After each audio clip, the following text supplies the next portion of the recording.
Got fit in Japan!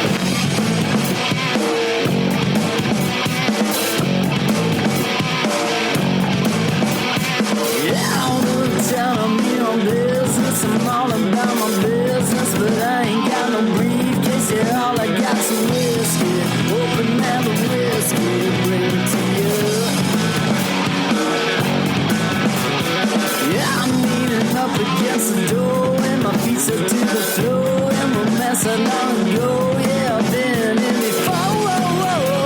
I'm a broken man, needing remedial lands. I'm all about my business. Let me love you till the morning.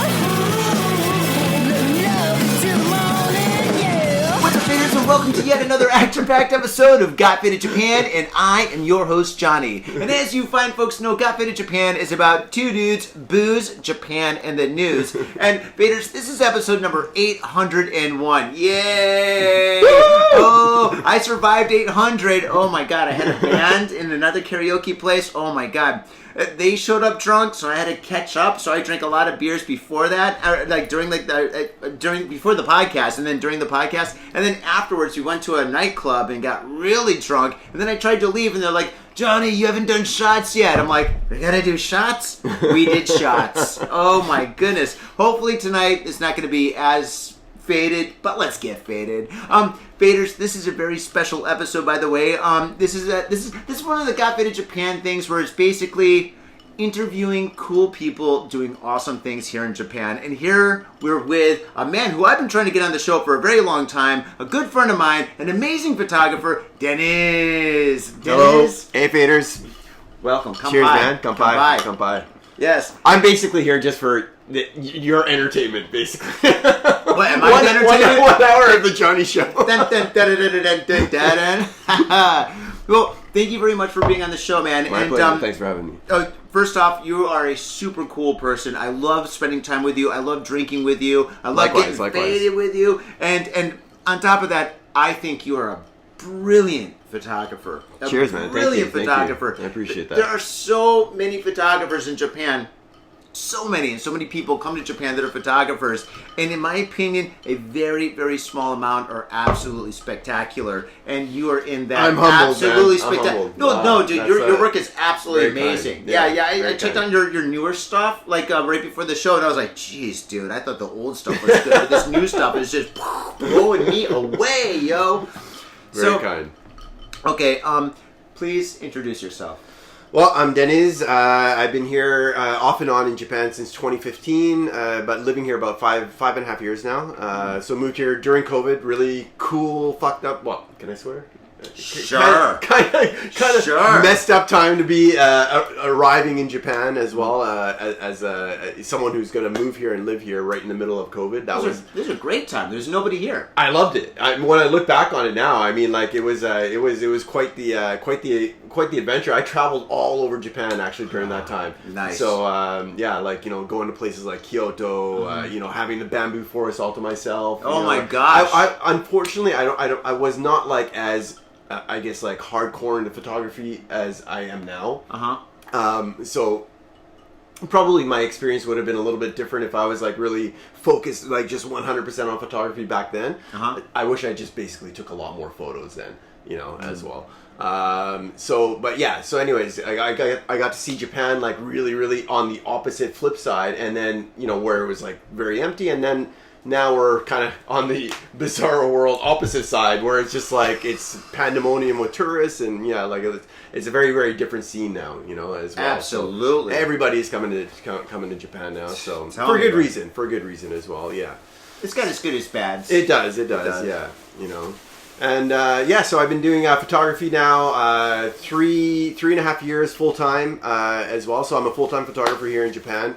I do all sorts of different stuff, portraits, I do engagement shoots, more the kind of romantic kind of stuff as well. And then I do studio shoots, I do workshops as well. I teach other photographers how to take photographs at night in the studio. And I also I was running. Well, I still run one of. I would say like it's a fairly large group of creators. I think we have about like 1,900 members in the group as well. It's called Takumi, which is the name of my company here in Japan. And so I've been doing that for about 4 years now. And so that group is basically a group for all sorts of creators in Japan. Cheers. Thanks, brother. Take the beer. So it's a group where we do. The idea was basically to do a meetup, and I would do that once a week, sometimes twice a week, where I would just have meetup for other photographers and models, whoever wanted to model, and we would just meet in a different location, every week. And then the idea was just like get a whole bunch of cool people, like artists together, and then just create stuff. So that was the idea. The original idea was to do the whole Yamanote loop line.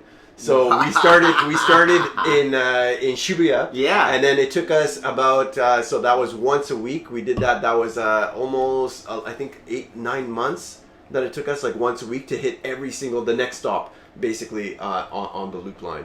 And then from there, the group just kept growing and growing and growing, and then it became a pretty big group. We would have like anywhere from 20 to sometimes 40, 45 people like come out for each event as well. So that was like that was basically my way of like when I moved here during COVID to be like, I'm bored, I'm lonely, like I want to make friends. How can I make friends? So I was like, let me just make my own friend group, so like I just started this group, and so that was like that was kind of like my kickstart into the photography scene in Tokyo.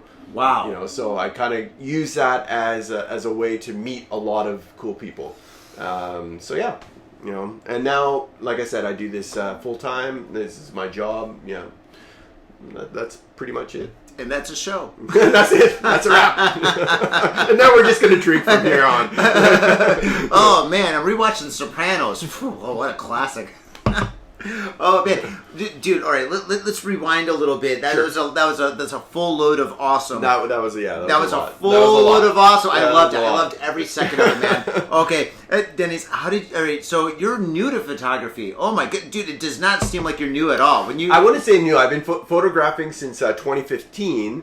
So basically, like, I know you're probably going to ask me this anyways, like, how did you get into photography? Sure, there we go. So I'll just jump right into it.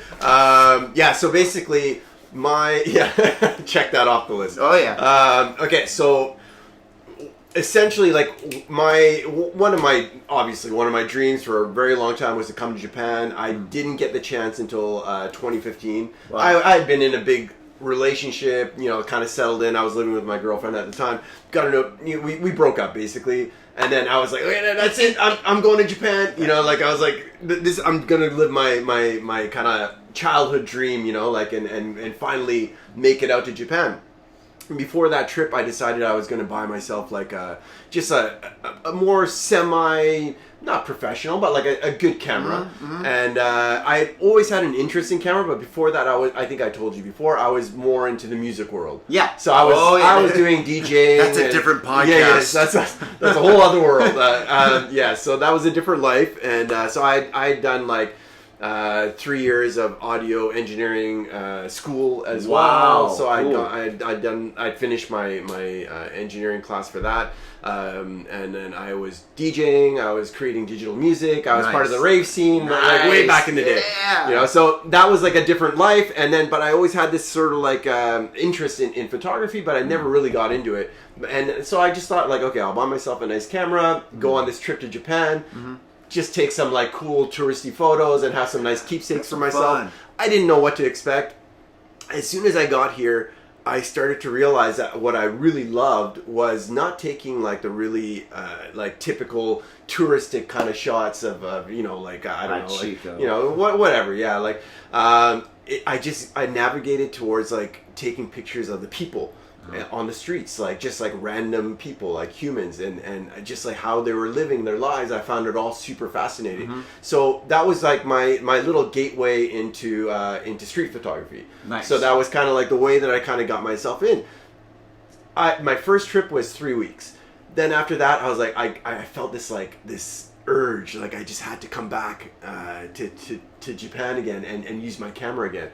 And so that was probably, I think like 6 months later, I came back on my second trip. And that trip was about a month and a half. That's when Japan was kind of expensive, right? It was. Yeah. It was like that. We're talking about 2015 again back then, you know.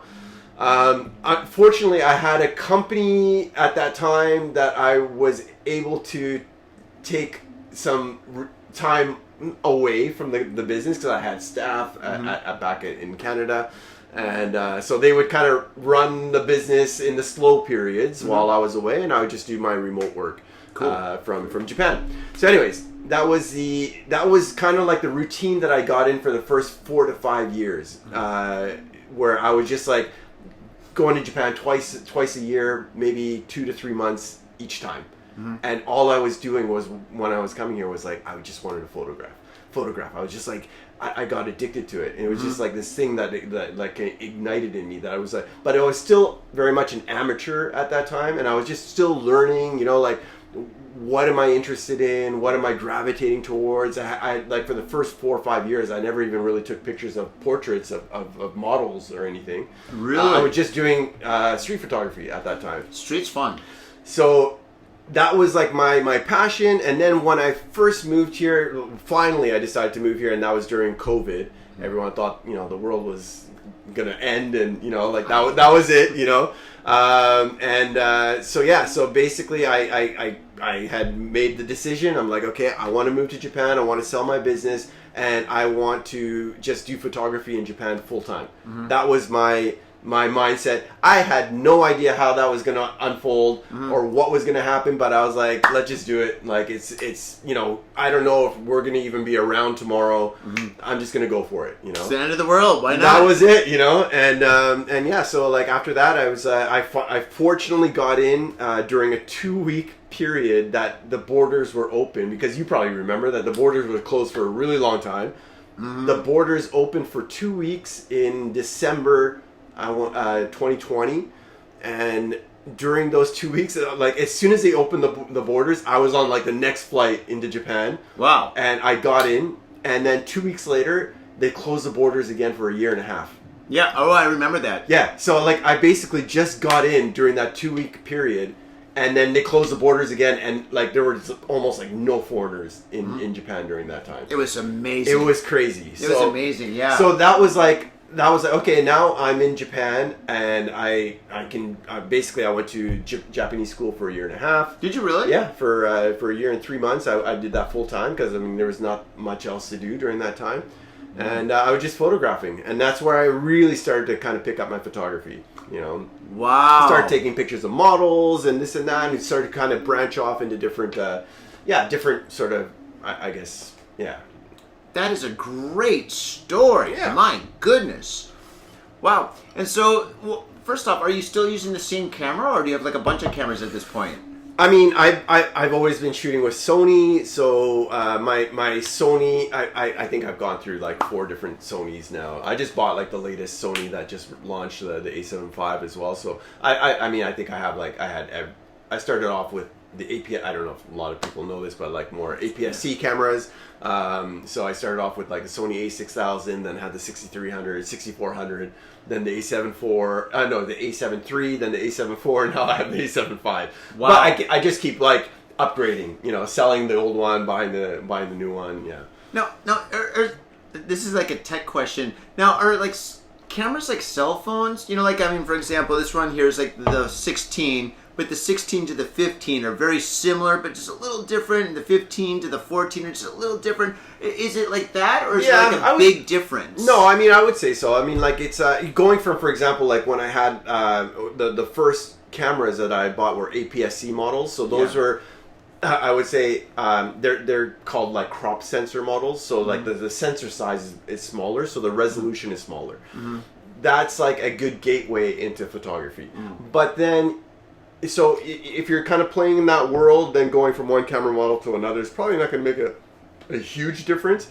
But if you get out of that world, then you go into full frame cameras, then that's that's a different leap. That's going into a more full size sensor, higher resolution. So then, yes, that's going to make a big difference. So that would be like going from like, maybe an iPhone 7 to like an iPhone, 12 or 13 or 14 or something like that. So there would be a big jump. Okay, yeah. Now I just basically upgrade my cameras because I wouldn't recommend it for everyone, but because it's my full-time job and I take so many photos every year, like my shutter counts get like to be really, really high, and the camera sensor only has a certain amount of lifespan for each camera. So really? I just take a lot of photos. So for me, if a new camera model comes out every 4 years, it's worth for me to upgrade. Wow. But I wouldn't recommend it for just a casual amateur, like kind of somebody that's shooting like every once in a while. It's not worth it, Wow, but, jeez. Excellent. And you're using like an SLR, right? Kind of like the old school 35mm kind like this, or are you using one where you look down like a medium format? No, not medium format. Yeah. So I mean, the medium format is like that's going to be another step up from where I'm at. But I mean, like again, that's not even necessary. That's like that's for what I do. The full frame is totally fine. Wow, that's fantastic. Yeah. Oh my gosh. Okay, all right. So let's now that we bored your audience with like all the, let me get into the technical specifications of like of each camera model and the techie stuff is good. It's important when it comes to like photography, which is like dominantly digital at this point. I mean, it's 100% digital. Nobody does like. I mean, I'm sure there's a few like hipsters that use actual film. No, film is still quite big, man. Yeah, film is it really? It's huge. Yeah, I was just with Yusuke, right? So Nuts I Tokyo. love Yusuke. Yeah, so Nuts Tokyo. I mean, like he shoots primarily film. Wow. That's what his aesthetic is, and like I would say that film has made a big comeback in terms of in terms of photography, and it's still raging. It's huge. Yeah. So it's like vinyl, it just comes and goes every so often. Yeah, right? yeah. Is it black and white stuff? Is he developing the film himself? He develops the film himself as well. Yeah. So he does everything. Yeah. So he's got that. Cool. But I mean, like I know a lot of photographers that are still doing film, or if they're not doing film itself, like me, like I like to sort of use digital, but then edit my photos to almost emulate film, because that it just has that graininess, that feel to it. Yeah. Well, what software do you use? Do you use like Photoshop? Is there like a special like digital program that you use to like I guess alter or benefit the film? Lightroom, photos? mostly. Lightroom? I'm Lightroom, yeah, Adobe Lightroom. So Adobe Lightroom. Sometimes I do some editing in Photoshop as well. Yeah. Really? Yeah. Cool. Very cool. That's good to know. Yo, what's up, Vader? Scott Vader Japan has got a new sponsor. Our new sponsor is Gamuso Bar, located in Asagaya, Tokyo. If you're kicking it in Tokyo and you want to get your groove on, get your fade on, you better get your ass down to Gamuso. Gamuso is located in Asagaya. It's about 11 minutes from Shinjuku Station on the Chuo line. Gamuso has weekly bands, weekly performances. And hell, if you got your own event and you want to hold it at Gamuso, we'd love to host you. So contact Gamuso at www.gamuso.com. That's www.gamuso.com. That's right, Gamuso has not only beers in the bottle, but beers on tap. We've got every drink you want, so come on down to Gamuso. Gamuso, and if I'm working, tip me. Have your attention, please. Attention. Hey, yo, what's up, Vaders? Johnny here. You know I love booze and news, but I also love art. So come on down to thespiltink.com and check my art out. I've got tons of stuff there for you to check out. I've got paintings, I got prints, I got videos. And I tell you what, if you like a painting, I could probably sell it to you. And I tell you what, if I can't sell you that painting, I will definitely sell you a print. I've got prints of all my work. Prints are about 2,000 N each, about $20, but if you buy two, you get the third one for free. So come on down to thespiltink.com. Yo, and on top of that, I'm looking for commissioned work. So if there's something that you want me to do, I can make it for you. Just check out my stuff and see if you like my style. And if you like my style, I can definitely paint you anything on canvas, paper, whatever. I've done it all. So come on down to thespiltink.com. That is TheSpiltInk.com. TheSpiltInk.com. Proper. Mitsuya Liquors. Yo, what's up, faders? If you're in Asia, if you're in Japan, if you're in Tokyo, if you're in Asagaya, you better get down to Mitsuya Liquors. That's right, for the most affordable prices in Japan, you can get over 300 different kinds of beer. That's right, over 300 different kinds of beer. And of course, they got all the shochu you need, all the sake you need, and of course, they got wine from California to Italy to France to New Zealand. They got it all. When I say they got it all, they really, seriously got it all. There's no joke about that. So get down to Mitsuya Liquors. And if you go in there and you say, Got Faded Japan, you will be more than welcome to go into their back room and drink those beers that you just purchased. That's right, Got Faded Japan at Mitsuya Liquors. And 3 times a week, they have a sushi chef there. So get your sushi on, get your drink on, get your fade on, and come on down to Mitsuya Liquors, located comfortably in Asagaya, about 5-minute walk from the station. Mitsuya In Liquors. Tokyo and craving soul food? We've got just the place for you. Soul Food House in Azabu-Juban. Check out what we do at soulfoodhouse.com. Come by and taste the love. We look forward to feeding you. Are you in Harajuku with some out-of-town friends or your family or significant others? Yeah! Do you want to chill and drink beer and eat sandwiches while your friends overpay for glitter unicorn socks? Yeah! And the flavor's gonna make you complete at Harry's Sandwich Company.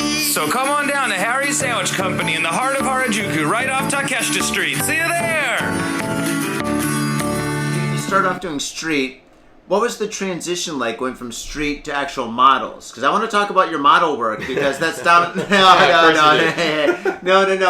But that's what you dominantly do right now, and the work that you do is unbelievable, dude. Oh my God, it's You're too kind, man. It's You're too incredible, kind. dude. No. When I go through people's like Instagrams, and yeah, dude, I'm a gram head. I go through Instagram all the time, And when I go through the Instagrams, I'm just like, okay, cool. But when I look at your Instagram, it's like you're taking us all on like an epic adventure with like no end because you got so many photos of there. It's just like I've been on Instagram since like 2011, so like, I think I was like one of the first the first batch of like people that started using Instagram way back when. If I showed you my first photo, you'd laugh. I mean, it's like it's pretty funny, but I'm not at that point yet. You got so many. I go back. You'll be scrolling a while. Yeah. Your hair gets longer and shorter. It's just weird. But but it's like you're taking us on an adventure, with like the music and the themes and the feel to it, and your lighting, your colors are just so like sharp and electric, and it's like. Do you know who William Gibson is? I do, yeah. Yeah. It's like a William Gibson novel. It's like basically Mona Lisa Overdrive or, I don't know, Count Zero or something, Okay. Yeah, I've read almost all his books. I love his stuff. Okay. It's cyberpunk, right? So you really get that feel. And with like the backgrounds are all kind of like blurry, very sharp like that, dude. It's really, really cool. Faders, go down right now into the show notes and check out his Instagram. It's absolutely spectacular, no joke. And the cool thing is, I like what you do because even when you do go to like touristy areas and you take photos there, it doesn't look like Hot Chico's in the background or it's like Senta Guy or something like that or whatever. It's like a different take on it because when you see photographers that take photos in Japan, it's always the same BS, right? You got Fuji Mountain in the background, somebody's like going, hey, and like there's Hachiko crossing or something. But you take it to a different level and you make it your own, and I really appreciate that. No, as an artist, I think that's really important because it's just like so many people just do the same thing again and again and again, especially in Japan. Yeah. Especially everything's like recycled and recycled and recycled. It's so great to see like a fresh perspective on it, as an artist, Yeah. So I appreciate that. I mean, it's funny you said that because actually just today, right before I met you, I was scrolling through Instagram. I saw a post come up from another photographer, and it was his set was based on his recent travels to Taipei, and I had just been in Taipei last month as well. And when I looked at his set, I was like, oh, let me scroll through his set because I want to kind of like see what his vision was of Taipei. Oh, cool. But when I looked through his set, it was stunning. Like he had all the bangers. Like he had all these great Insta shots. You know, like it's like I know that these shots are going to go viral on Instagram. They're beautiful, but but for me, I had zero interest in them. Oh. I had zero interest in them because I was just looking through them. I'm like, they're wonderfully shot. They're like all the great locations, and this is definitely Taipei. When I compare them to my photos, I mean, not that I want to compare them, but like when I just think about like what I have interest in terms of my photography, I had zero interest in shooting that kind of stuff where you're saying like where it's like instantly identifiable, you know, like, oh, this is Taipei, or obviously this is Tokyo or Shibuya or whatever. For me, it's like I just want to shoot the things that like are really random. Like I don't know. It's like how I can really describe that, but it's just like I want to shoot like just everyday stuff, but in an interesting way. Yeah, you know what I mean? Like it's like I don't have any interest in really showing like the stuff that I know is gonna go viral on Instagram or whatever. Like, you know, it's just, I mean, people will see, like, I think, like, when you look through my my photography, I think you'll kind of, like, see that it's, like, it's a little not so identifiable, you know, like, in terms of, like, okay, where is this location? What is that? You know, like, Yeah, but the cool thing is, though, regarding all your work, and you got a lot, you can automatically tell that it's a Deniz photo. You got your fingerprints on everything. You've got your own style, your own, like, it's cool. You've got your own color scheme. Yeah, that's another great, like, I was doing a workshop yesterday with with a client, a street photography workshop, and he said the same thing yesterday. He said, I looked through your whole website. As soon as I get on your website, you shoot a lot of different stuff.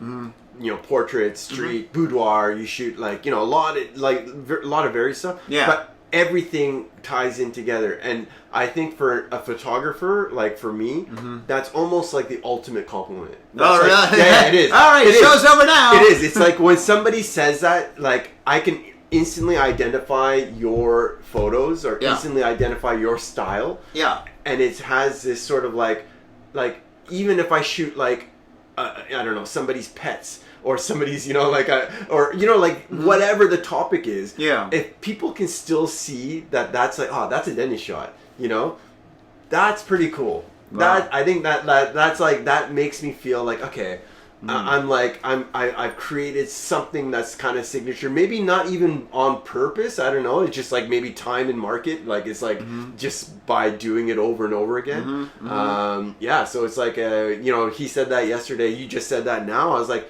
randomly, you know, as well. No, that's but it's like true. It's a big compliment to me. Yeah, it makes me feel happy. Yeah, cheers, man. Yeah. Oh my gosh. I think you answered most of my questions. Oh, okay. All right. So you've got amazing music. All right. So I've only checked out your Instagram. Where else are you on SNS? I would say Instagram is pretty much my like the one that I have the most patience for. I don't have patience for. I barely have patience for Instagram. So like I'm not one of those guys that like posts every day. Like I don't have the time or energy for it. Like I just post because I have so much work, Johnny. I have so much work that I haven't posted. So I could like stop shooting, I think, now and probably post for like, you know, for the next like 2-3 years. Are you serious? Know? Yeah. Like I have that much content that I haven't posted, but just because like I'm just lazy. I think when it comes to like using Instagram, because again, you guys might see when I post on Instagram, I don't want to just like post the pictures and then like for me, like we're gonna get into like, you know, your music choice and all that kind of stuff. Yeah, that was next. When I make a post, and you guys might see it if you scroll through my stuff, you'll see like I kind of make everything like in this way that I want the viewers to see it almost like in a magazine layout, right? So it's like an immersive experience. It's not just like, I don't just post like 10 swipeable photos. Yeah. I make everything in a gallery, but everything is kind of joined together in this like magazine kind of style, and it's a story, you know. Like it's a story, but no, it's a story. But I want to tell a story. I want to take the viewer through a little bit of like kind of an adventure as they're scrolling through my photos. Yeah. And then on top of that, the music, right? For me, I don't just randomly choose music. Like for me, as someone with a music background, like music choice is so important. And it's funny, I don't even know if other people really care so much, or maybe like, I don't know, a small percentage of people do or not. But for me, it does matter. So like when people go through my Instagram and they go through a specific post, I want them to listen to that music while they're swiping through my stuff, and you know, I want the whole sort of experience.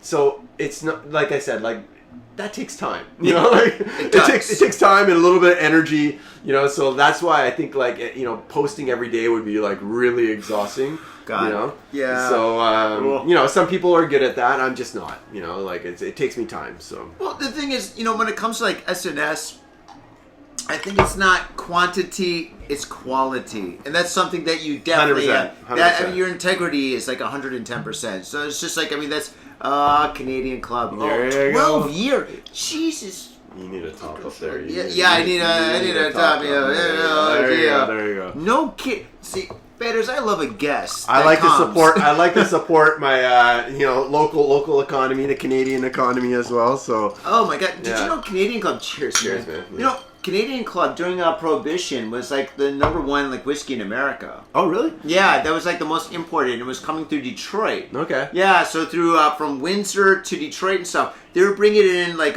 during the winter time. They'd actually have cars go on top of like the ice. Oh, like okay. That. Yeah, they're like driving it over. But Canadian Club was like massive. Al Capone, his favorite whiskey was called Canadian Club. Oh really? Okay. Yeah, I mean, like, look, everyone knows Japanese whiskey is the bomb. That's like, you know, that's you know, the top of the top for me. Yes. But for blended malt whiskey, this stuff is pretty good. Canadian Club's blended? Yeah, it's blended. I didn't know that. Yeah, it's blended. Yeah. Oh wow. Yeah.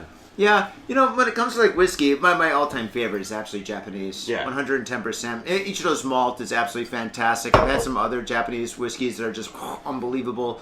But yeah, whiskey, we could talk about that forever. That's a different podcast. That's a different show.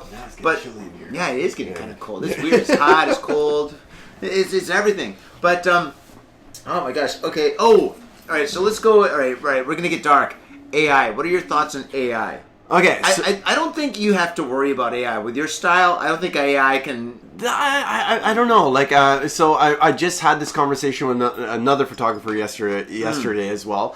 So there are some photographers on Instagram that I follow, and so essentially, this is my thing. Yeah. If you're going to use AI, I have no problem with that. Yeah. That is still art. Okay, you could still create art with AI, and you know, you could call it digital art, but do not call it photography. No. I think it should be called AI art. Yeah, I mean that's art, where I kind of get like a little bit upset with artists that try to pass off their obviously AI art as photography. Do they really? They do, and there are photographers that are on Instagram. Some of them are like have really big followings, and I would say that most people don't know the difference, right? It's so hard. they don't know the difference. When they look at a photo, they don't know that like AI would have created that unless the creator says something about it, right? Yeah. Like they say like, you know, they tag it as AI art, or they tag it as, you know, whatever. So if you don't do that, then the viewers are going to have this almost impossible standard of what photography is, because some things are kind of impossible to achieve in camera. You know, like some locations, or you know, just the lighting and everything. It's like it's almost too fantastical. You know, but they pass it off as real. Yeah. And when they do that, I think that's a big problem, because then it starts to make photography, it brings the standard, the level of what most people are looking at as photography. It brings it to like an impossible level to meet, because for me, like, I don't use AI unless I'm doing like, you know, small minute little you know, removal of like, you know, trash, you know, in like a picture here or there or whatever. Sometimes I might extend you know, like a studio shot, like, you know, I'll extend the borders a little bit. that kind of thing. But I would say primarily my focus is to create everything in camera. Good. Okay? Yeah. That's a photographer. That's what I think photography is about. Create it in camera, and then you can definitely edit to your heart's content. I have no problem with that. But when you start to create things with a software program and prompts, and you create things that are not real, Yeah. and maybe people that are not real, Yeah. and you're creating environments that are not real, Yeah. I have a problem with that if you're not saying that you created that with AI. Yeah. That's not photography anymore. It's not photography at all. And you're passing it off as photography. Somebody really did. That's like basically, that's lying. It happens a lot. It happens a lot, and I see it all the time on Instagram now. And like I said, there's some really bigger accounts that do that, and they pass themselves off as photographers. But they're not. they're not like they're not. How can I say? They're not doing it in like in a way that's like saying like I'm a photographer. They're not. It's just they're not saying anything. Yeah. So it's like that sort of. That little gray zone where you're just like they're not saying it, the viewer doesn't know, so the viewers probably assume, and if they're not educated enough in photography or in that world or whatever, then they're just not going to know. So they're just, and those creators are probably happy with that. They're cool with that. They're fine with that. They're getting likes. Yeah, they're getting likes. They're getting the followers. They're getting the views. So they're okay with not saying anything. So that's my issue. I have no issue with like AI because I know that like we're gonna head into that direction. We are in that direction. Yeah, we're there. That was yesterday. Yeah, we're there, and it's and if you're a photographer, you can use AI in a lot of ways to benefit your own work for sure. But like I said, if you're able to my hope is that, I don't know if this will happen or not, but like social media programs and platforms will start to auto detect any content that's uploaded into their platform and detect it as like, okay, this was made with like a certain percentage of AI. If they can do that, and then automatically label it. They're going to use AI to do that. I hope that would be my that would be my hope. Apparently, I just before I came here, I read that today that they discovered that AI, like some AI chatbots, created their own social media network that was end-to-end encrypted. That we as humans cannot see, that they're talking like about humans.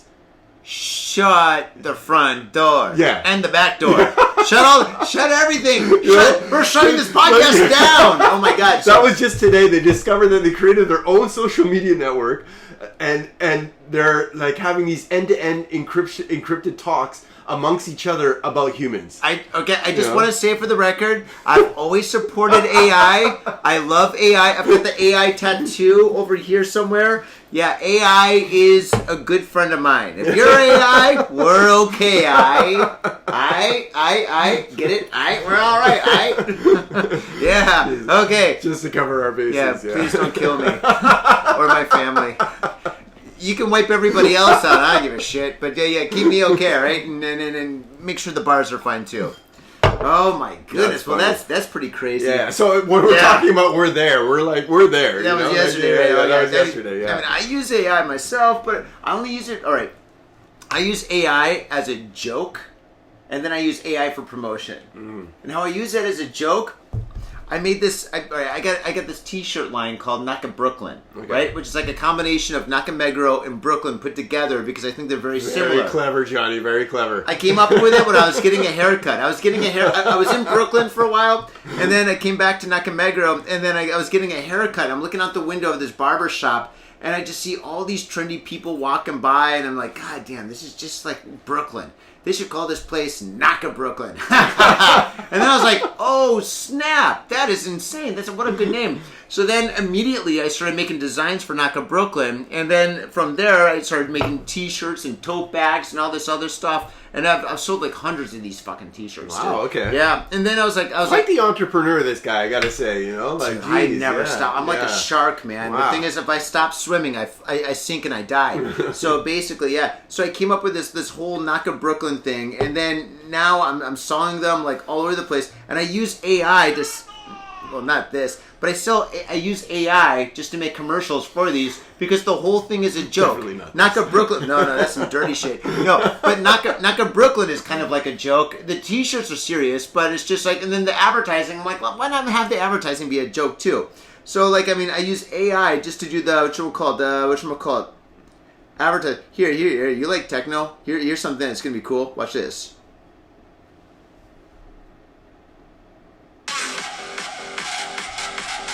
A bunch of trans. You created this in AI? Yeah. Yeah, nice. Show your audience. Come on, yeah. That's awesome.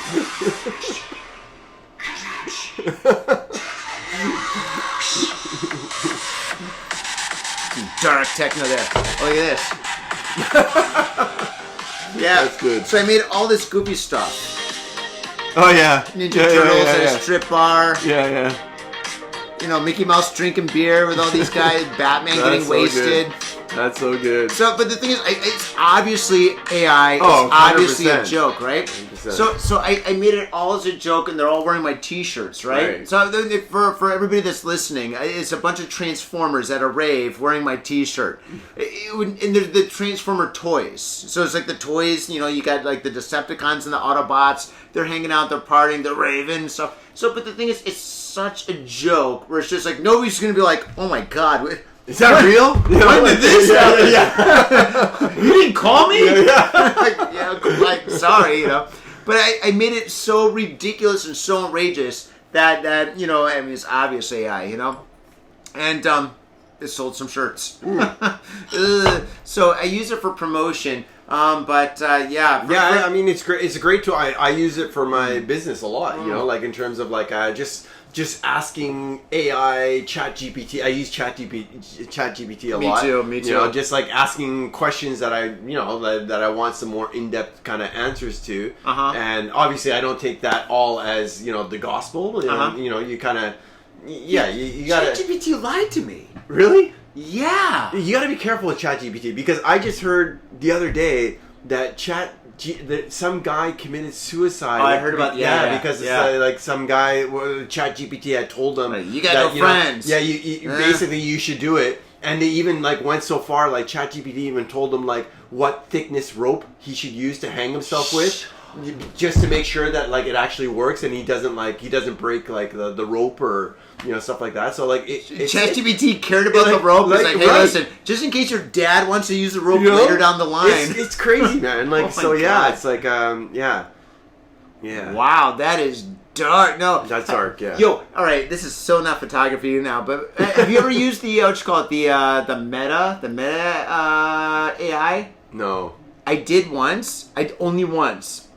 Just to check it out. It's like Meta AI or like was it a Facebook Messenger AI? So I started using it and it pretended like it was my best friend. It was so encouraging. It's like, yeah, that's great, Johnny. You're such a good guy. Because I think it knows all my photos. It knows all my messages. Right. Yeah. Well, the more you use the AI, the more it starts to become familiar with you. Yeah, right? like it was so positive and encouraging and stuff. And it's like, remember when you dated Aya? God, she really was a bitch. I'm like, yeah, you're right. She wasn't. What? How did you know about Aya? Oh my god! No, I'm joking. but it does know. Come on, it knows everything. I'm Aya. I think you're okay now. All right, you got the help you needed. I hear you're on medication. Everything is good. We're good, Aya. We're good. Okay, don't call me. I'm married. All right, but anyway. Okay, I've got questions, by the way. Okay. Oh, what would you recommend for somebody that comes to Japan that wants to start doing photography? Oh man, like everybody else, that's everyone's coming here to do photography now. Buy an iPhone. Yeah. What would I recommend? I mean, In terms of what? Like in terms of starting a business, or just in terms of like what would their and just how to become just to have the hobby and do the hobby Look, to I mean, a satisfactory level. I think that like one of the more underrated parts of anything is networking. Okay, Networking. Like the See, people, that's a great answer right there. The people that you meet. Okay, because you can do everything in isolation. You can do everything like in your own little bubble. Yeah, and I think a lot of artists kind of have that naturally ingrained into them. Like they're like, oh, I'm just gonna live in my own little world, and I'm just. You only go so far with that. But if you're not out there meeting people and you're not networking, and like for example, like I did the show just 3 months ago with you.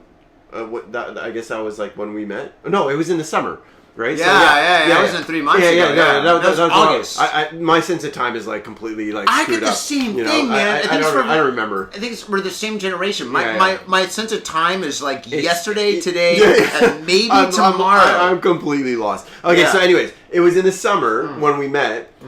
And that was a network. For me, that's more of a networking event, right? Yeah. So like you're meeting other photographers, you're meeting like a lot of people that might follow you and they'll want to meet you and stuff like that. For me, that's more one part exhibiting, showing your work to the public, whatever. But it's also about meeting people. Yeah. Right. So like that's a big part of it, and I get to meet other great people like Johnny, and now I'm here on this podcast. So like that's like that's just like step by that just step by step kind of the way that networking works. And like if you're out there and you're meeting people, you just don't know what other doors are going to open for you. That's amazing. So like photography as like just being a photographer and photographing every day, that's great. You can do that, but you also got to meet people. You also got to throw yourself out there and and expose yourself to other great artists that are going to also going to inspire you, I think, as well. And like I said, other doors will open for you. Wow. Yeah. There we go. Oh my gosh, that's the answer we needed. Yeah. Oh my goodness. Okay, all right. What if? Okay, so you do a myriad of styles regarding photography, from weddings to street to portraiture, which I love, and but also you do like bands. You did like a band thing that I thought was really cool. Yeah. So what if you could become like a documentary photographer for a band for like maybe 2 months? Any band that's alive now.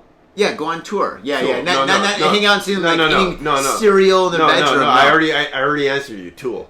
Tool. Yeah. Oh, I think Tool.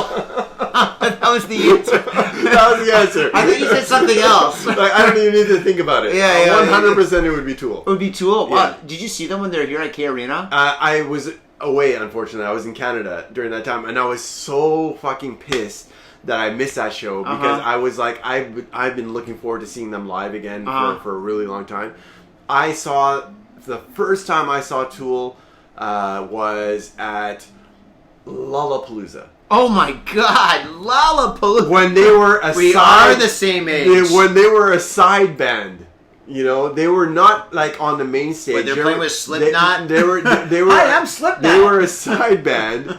And they were that was, I think, just before Undertow was released. Oh. So I think Opiate, during that time. Wow. So that was the first time I saw them. And then I basically just been a huge Tool head, Tool fan since then. And that, for me, that they are just all four of them are the most phenomenal musicians. They make the most intense art music that I like. They're just great. And so that would be my dream, would be to be able to photograph them. I actually sent them a message when they were coming here. I was like, if you need a photographer, they never responded, but yeah, it's you gotta throw it out there. Really? Yeah. Oh my gosh. Yeah. Wow, great answer. Great answer, Tool. All right, what about a person? Person? Yeah, person. Like in music or like just like anybody. anybody. Yeah, alive or dead. It could be like Robin Williams, Michael Jackson. I would have loved to. You know, okay, I would have. Yeah, Johnny, for sure, Johnny. No. Hey. I would have loved to have traveled with Anthony Bourdain. I think.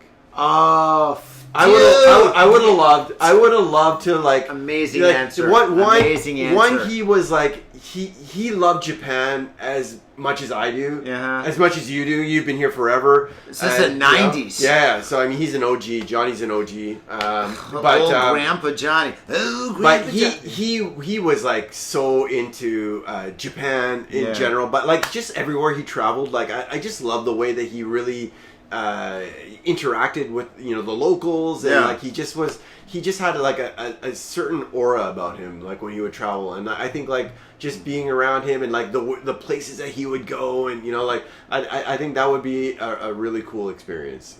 Shit. God bless his soul. God bless his soul. Yeah. Oh my God, that guy. Yeah, you read his book, right? Kitchen Confidential? I did, yeah. Shit, man, that was a good book. Yeah. Oh, man, that guy. Dude, that's such a good answer. Yeah. Fuck. How am I going to top that question? Jeez. Okay, where do you want to shoot next? Well, I just came back from Hong Kong and Taiwan. Yeah, I saw that. Yeah, I saw that. So those are like on the list for a long time. So next, I'm actually just putting together my... Now I have this this sort of like photography concept idea where I want to start to do kind of this series called First Impressions. So this is going to be, and I'm just going to release these next month at the show at the Tokyo Streets exhibition next month. Are you going to be there next month? I'm going to be there next month. Yo, we should plug that, dude. Yeah. Right. So I'm going to be there next month. I'm going to be exhibiting. So if you guys are around in Tokyo around that time, please come through. Me and Johnny are both going to be there. So you can meet us both. And buy us drinks. Yeah. So the concept is going to be called First Impressions. So I've done my Taiwan and my Hong Kong one as well. So this concept is going to be basically centered around what are my first impressions, photographs of the first time that I ever go somewhere. Okay, wow. So not like for example, I can release a magazine on Tokyo, but like I'm really used to being in Tokyo. I've been like to all the places 1,000 different times. That's a different experience. Yeah. When you first arrive to a city, when you first arrive to a place, what are your eyes seeing? I want to show people what I see, the first time that I see it. Oh my God! So like not like I want you guys to know that like when I travel somewhere for the first time, I get nervous. Like I get like a little bit shy. I get like I don't know what I really want to do or where I want to go. I just walk with my camera. And I just explore, and I just go into like random places. It's like Henry Rollins when he travels. Yeah, so like it's just like this is my philosophy. I don't go to like the hot spots. I just take my camera and I just walk for 30,000 steps a day. That's how much I walk every day with my camera. Jeez. And I just walk and explore, and like I get myself into places that like sometimes I feel really uncomfortable. For example, like I went to Taipei, and I like to go to the more, let's say, the more sketchy red light district kind of areas because welcome to my life.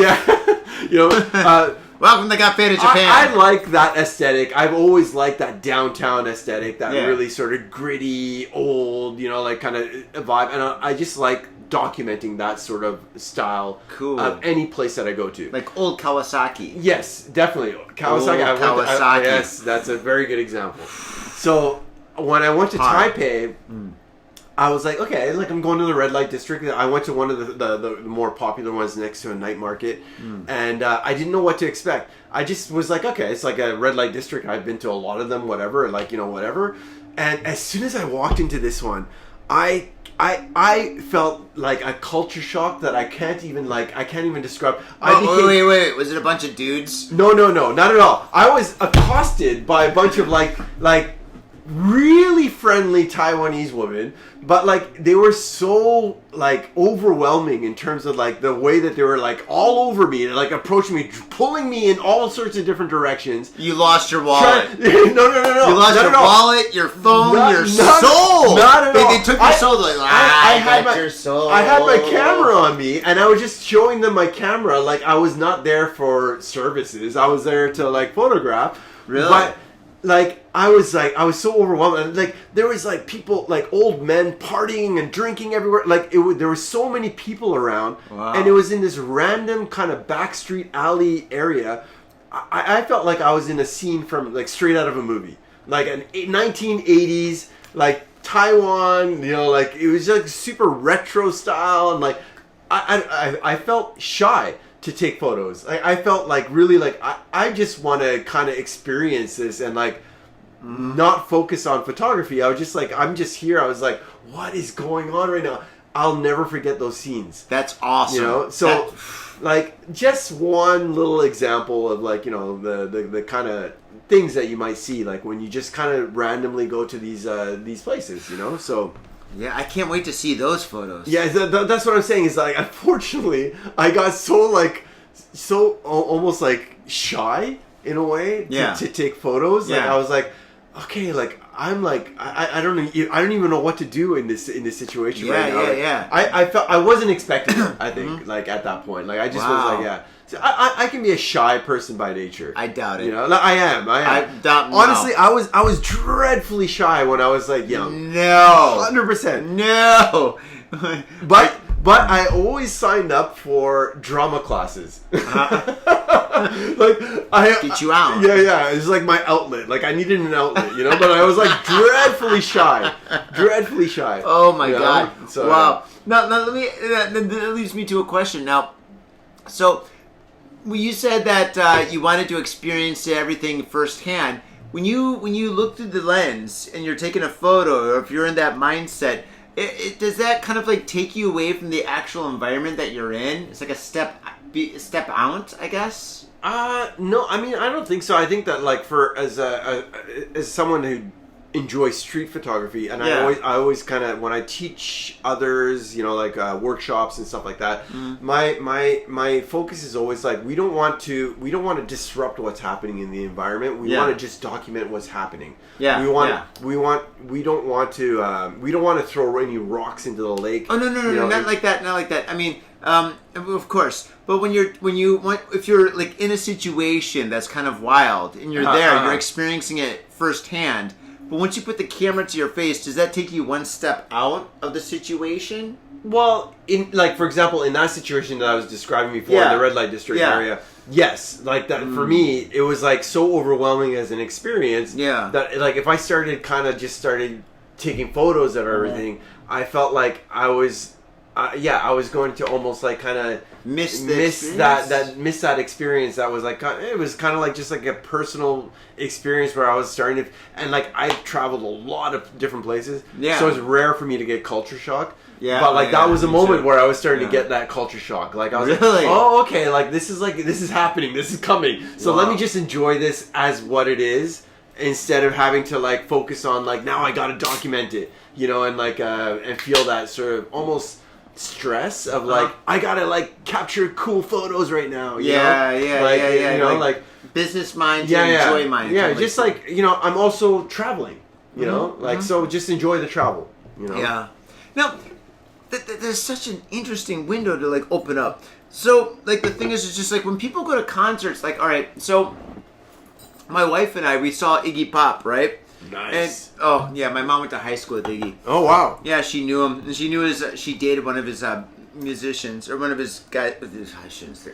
Never mind. I'm gonna cut this one. Yeah. But anyway, so long story. But anyway, so my wife and I saw Iggy, and when we saw Iggy, and actually every time I go to a concert, like a big concert. You just get these people that are like holding up their phone and they're looking at their phone and they're watching the concert, right? So they're watching the concert kind of like this, where they're trying to like just like the whole time they're watching like that. Like me and my wife, like we got the best tickets, you know. So we were like right up there when Iggy was playing. We saw like, oh my god, it's like such a great concert. But anyway, so we were right up there. and we're right up front, and there's like these kids. Well, they're kids. They're like in their 20s. But anyway, they had their phones right in front of them, and they're watching their phones record Iggy. It's idiotic. And I'm like, you're not experiencing it. But I mean, I took a couple of photos. Like, what are you even gonna do? What are you even gonna do with those videos? Are you gonna like watch it later? Yeah, you know, like, I guess. like I they're not gonna watch it later. Yeah. You But know? it's They're just just gonna like put a couple clips on the social media and be like, "Oh, I was there at the concert," you know, like I didn't even do that. I took the photos and stuff, you know, and then I just watched the performance, which is God, no, I get you. 70, Yeah. whatever, 75 years. But the thing is, like, these people that are like watching the videos the whole time, or they're like in an amazing, spectacular environment that's only going to happen once in their life.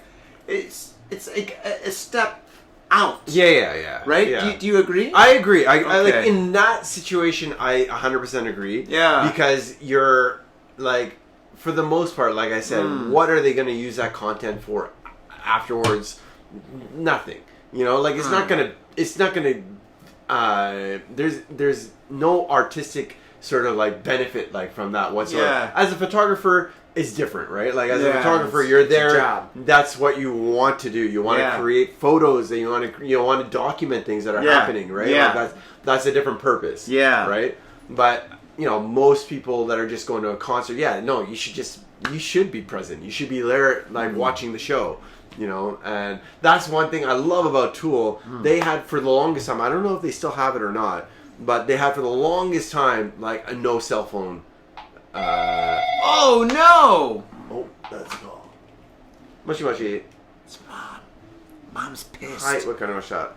We're in my basement. Well, She's gonna come down. Wait, are we having SpaghettiOs for dinner? 10 minutes, right?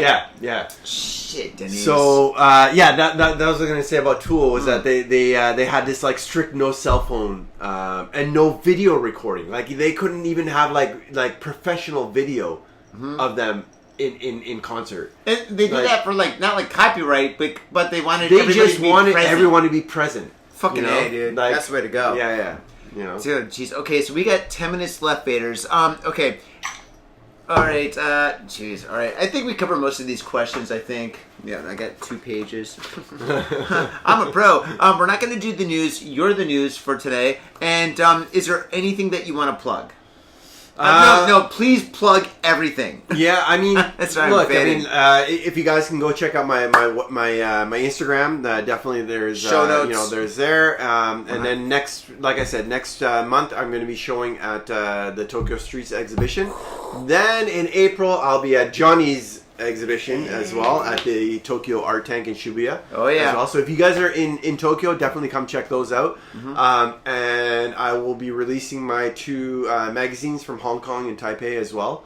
Fantastic. Starting next month. Oh my god. Yeah, merchandise. Do you have merchandise? You got a magazine. Well, I have Is it those. a magazine or is it like a book? They're zines. They're the kind of Fucking like love zine zines. books. Yeah, exactly. I So, buy you know, I always buy I'm zines. going to put them Support online. zines. I'm going to definitely put them online for sale as well. If you guys are international, if you guys are Website in Japan, in the whatever. show notes. Yeah. And yeah, that's it. Like, go check out my Instagram, and if you guys watch the show, you guys had any questions or you guys had any comments, whatever, send me a DM. I'll check them all. I'll read them all. I appreciate you guys. Hell yeah, dude. That's Yeah. fucking awesome. Yeah. Awesome. Do you have any questions for me? Are you good? That's good. Yeah, I think. No questions for me? I mean, I'm a pretty interesting guy. you are. I hear That's what all your people tell me. stories offline. You know, so yeah. Don't yeah. tell those stories. Don't tell those stories. Yeah, I told you about the cigarette on my back. Oh, Yeah. that's a crazy story. Yeah. Yeah. Oh my gosh. Faders, thank you very much for tuning into this very special episode of Got Faded Japan, episode number 801. Deniz, thank you so much for being here. My pleasure, man. Thank you for having me. Yeah. Dude, Yeah. awesome. Yeah. Absolutely. Dude, Yeah. you got a hell of a grip. Like, oh my god. Do you need a cigarette or something? What's going on? Oh my god. Like, I heard cracks. I mean, better than if it was like super sweaty, you know, like. Oh, I hate the sweaty Yeah, air. yeah, the sweaty Usually air. you're like, thanks, I guess. Yeah.